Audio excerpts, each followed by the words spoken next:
شروع اللہ کا نام لے کر جو بڑا مہربان نہایت رحم والا ہے۔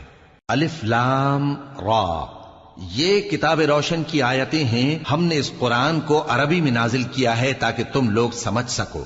اے پیغمبر، ہم اس قرآن کے ذریعے سے جو ہم نے تمہاری طرف بھیجا ہے تمہیں ایک نہایت اچھا قصہ سناتے ہیں، اور تم اس سے پہلے بے خبر تھے۔ جب یوسف نے اپنے والد سے کہا کہ ابا، میں نے خواب میں 11 ستاروں اور سورج اور چاند کو دیکھا ہے، دیکھتا کیا ہوں کہ وہ مجھے سجدہ کر رہی ہیں۔ انہوں نے کہا کہ بیٹا، اپنے خواب کا ذکر اپنے بھائیوں سے نہ کرنا، نہیں تو وہ تمہارے حق میں کوئی چال چلیں گے۔ کچھ شک نہیں کہ شیطان انسان کا کھلا دشمن ہے، اور اسی طرح اللہ تمہیں برگزیدہ و ممتاز کرے گا اور خواب کی باتوں کی تعبیر کا علم سکھائے گا، اور جس طرح اس نے اپنی نعمت پہلے تمہارے دادا پر دادا ابراہیم اور اسحاق پر پوری کی تھی، اسی طرح تم پر اور اولاد یعقوب پر پوری کرے گا۔ بے شک تمہارا پروردگار سب کچھ جاننے والا ہے، حکمت والا ہے۔ ہاں، یوسف اور ان کے بھائیوں کے قصے میں پوچھنے والوں کے لیے بہت سی نشانیاں ہیں۔ جب انہوں نے آپس میں تذکرہ کیا کہ یوسف اور اس کا بھائی ابا کو ہم سے زیادہ پیارے ہیں، حالانکہ ہم جماعت کی جماعت ہیں، کچھ شک نہیں کہ ابا کھلی غلطی پر ہیں۔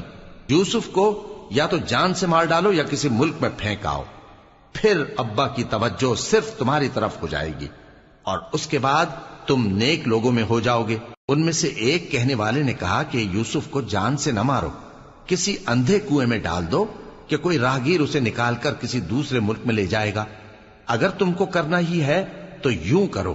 یہ مشورہ کر کے وہ اپنے والد سے کہنے لگے کہ ابا جان، کیا سبب ہے کہ آپ یوسف کے بارے میں ہمارا اعتبار نہیں کرتے؟ حالانکہ ہم اس کے خیر خواہ ہیں، کل اسے ہمارے ساتھ بھیج دیجئے کہ خوب میوے کھائے اور کھیلے کودے، ہم اس کے نگہبان ہیں۔ انہوں نے کہا کہ یہ امر مجھے غمناک کیے دیتا ہے کہ تم اسے لے جاؤ، یعنی وہ مجھ سے جدا ہو جائے، اور مجھے یہ بھی خوف ہے کہ تم کھیل میں اس سے غافل ہو جاؤ اور اسے بھیڑیا کھا جائے۔ وہ کہنے لگے کہ اگر ہماری موجودگی میں کہ ہم ایک طاقتور جماعت ہیں اسے بھیڑیا کھا گیا تو ہم بڑے نقصان میں پڑ گئے۔ غرض جب وہ اس کو لے گئے اور اس بات پر اتفاق کر لیا کہ اس کو اندھے کنویں میں ڈال دیں، اور ہم نے یوسف کی طرف وحی بھیجی کہ ایک وقت ایسا آئے گا کہ تم انہیں ان کے اس سلوک سے آگاہ کرو گے، اور ان کو اس وحی کی کچھ خبر نہ ہوگی۔ اور یہ حرکت کر کے وہ رات کے وقت باپ کے پاس روتے ہوئے آئے، کہنے لگے کہ ابا جان، ہم تو دوڑنے اور ایک دوسرے سے آگے نکلنے میں مصروف ہو گئے اور یوسف کو اپنے اسباب کے پاس چھوڑ گئے تو اسے بھیڑیا کھا گیا، اور آپ ہماری بات کو گو ہم سچ ہی کہتے ہیں باور نہیں کریں گے۔ اور ان کے کرتے پر جھوٹ موٹ کا لہو بھی لگا لائے۔ یعقوب نے کہا کہ یوں نہیں ہے، بلکہ تم اپنے دل سے یہ بات بنا لائے ہو۔ اچھا، صبر کہ وہی خوب ہے، اور جو تم بیان کرتے ہو اس کے بارے میں اللہ ہی سے مدد چاہیے۔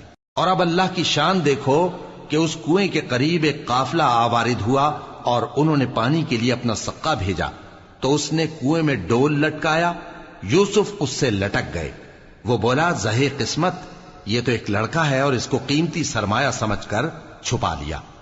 اور جو کچھ وہ کرتے تھے اللہ کو خوب معلوم تھا، اور انہوں نے اس کو تھوڑی سی قیمت یعنی مادود چند درہموں پر بیچ ڈالا، اور وہ اس سے بیزار ہو رہے تھے۔ اور مصر میں جس شخص نے اس کو خریدا اس نے اپنی بیوی سے جس کا نام زلیخا تھا کہا کہ اس کو عزت و اکرام سے رکھو، عجب نہیں کہ یہ ہمیں فائدہ دے یا ہم اسے بیٹا بنا لیں۔ اس طرح ہم نے یوسف کو سرزمین مصر میں جگہ دی، اور غرض یہ تھی کہ ہم ان کو خواب کی باتوں کی تعبیر سکھائیں، اور اللہ اپنے کام پر غالب ہے لیکن اکثر لوگ نہیں جانتے۔ اور جب وہ اپنی جوانی کو پہنچے تو ہم نے ان کو دانائی اور علم عطا کیا، اور نیکوکاروں کو ہم اسی طرح بدلہ دیا کرتے ہیں۔ اور جس عورت کے گھر میں وہ رہتے تھے اس نے ان کو اپنی طرف مائل کرنا چاہا، اور دروازے بند کر کے کہنے لگی، یوسف جلدی آؤ۔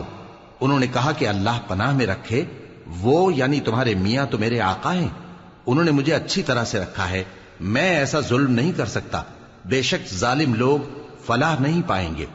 اور اس عورت نے ان کا قصد کیا اور انہوں نے اس کا قصد کیا۔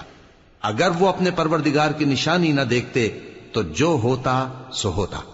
یوں اس لیے کیا گیا کہ ہم ان سے برائی اور بے حیائی کو روک دیں، بے شک وہ ہمارے چنے ہوئے بندوں میں سے تھے۔ اور دونوں دروازے کی طرف بھاگے، آگے یوسف پیچھے زلیخا، اور عورت نے ان کا کرتا پیچھے سے پکڑ کر جو کھینچا تو پھاڑ ڈالا، اور دونوں کو دروازے کے پاس عورت کا خاوند مل گیا۔ تو عورت بولی کہ جو شخص تمہاری بیوی کے ساتھ برا ارادہ کرے اس کی اس کے سوا کیا سزا ہے کہ یا تو قید کیا جائے یا اسے دکھ کا عذاب دیا جائے۔ یوسف نے کہا اسی نے مجھ کو اپنی طرف مائل کرنا چاہا تھا، اور اس کے خاندان میں سے ایک گواہ نے گواہی دی کہ اگر اس کا کرتا آگے سے پھٹا ہو تو یہ سچی اور یوسف جھوٹا ہے، اور اگر کرتا پیچھے سے پھٹا ہو تو یہ جھوٹی اور وہ سچا ہے۔ سو جب اس کا کرتا دیکھا تو پیچھے سے پھٹا تھا، تب اس نے زلیخا سے کہا کہ یہ تمہارا ہی فریب ہے، اور کچھ شک نہیں کہ تم عورتوں کے فریب بڑے بھاری ہوتے ہیں۔ یوسف اس بات کا خیال نہ کر، اور زلیخا تو اپنے گناہ کی بخشش مانگ، بے شک خطا تیری ہی ہے۔ اور شہر میں عورتیں گفتگویں کرنے لگیں کہ عزیز کی بیوی اپنے غلام کو اپنی طرف مائل کرنا چاہتی ہے، اور اس کی محبت اس کے دل میں گھر کر گئی ہے، ہم دیکھتی ہیں کہ وہ کھلی گمراہی میں ہے۔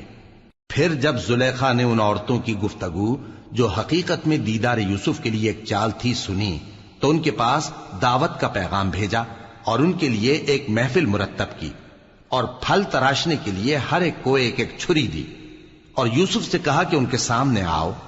جب عورتوں نے ان کو دیکھا تو ان کا روب حسن ان پر ایسا چھا گیا کہ پھل تراشتے تراشتے اپنے ہاتھ کاٹ لیے، اور بے ساختہ بول اٹھیں کہ اللہ پاک ہے، یہ آدمی نہیں، یہ تو کوئی بزرگ فرشتہ ہے۔ زلیخا نے کہا تو یہ وہی ہے جس کے بارے میں تم مجھے تانے دیتی تھیں، اور بے شک میں نے اس کو اپنی طرف مائل کرنا چاہا مگر یہ بچا رہا، اور اگر یہ وہ کام نہ کرے گا جو میں اسے کہتی ہوں تو قید کر دیا جائے گا اور ذلیل ہوگا۔ یوسف نے دعا کی کہ پروردگار جس کام کی طرف یہ مجھے بلاتی ہیں اس کی نسبت مجھے قید پسند ہے، اور اگر تو مجھ سے ان کے فریب کو نہ ہٹائے گا تو میں ان کی طرف مائل ہو جاؤں گا اور نادانوں میں سے ہو جاؤں گا۔ پس ان کے رب نے ان کی دعا قبول کر لی اور ان سے عورتوں کا داؤں ٹال دیا، بے شک وہی تو سننے والا ہے، جاننے والا ہے۔ پھر باوجود اس کے کہ وہ لوگ ان کی بے گناہی کے نشان دیکھ چکے تھے، ان کی رائے یہی ٹھہری کہ کچھ عرصے کے لیے ان کو قید ہی کر دیں، اور ان کے ساتھ دو اور جوان بھی داخل زندہ ہوئے۔ ایک نے ان میں سے کہا کہ میں نے خواب دیکھا ہے، دیکھتا کیا ہوں کہ شراب کے لیے انگور نچوڑ رہا ہوں۔ دوسرے نے کہا کہ میں نے بھی خواب دیکھا ہے، میں یہ دیکھتا ہوں کہ اپنے سر پر روٹیاں اٹھائے ہوئے ہوں اور پرندے ان میں سے کھا رہے ہیں، تو ہمیں ان کی تعبیر بتا دیجئے کہ ہم تمہیں نیکوکار دیکھتے ہیں۔ یوسف نے کہا کہ جو کھانا تم کو ملنے والا ہے وہ آنے نہیں پائے گا کہ میں اس سے پہلے تم کو اس کی تعبیر بتا دوں گا۔ یہ ان باتوں میں سے ہے جو میرے پروردگار نے مجھے سکھائی ہیں۔ جو لوگ اللہ پر ایمان نہیں لاتے اور آخرت کا انکار کرتے ہیں، میں نے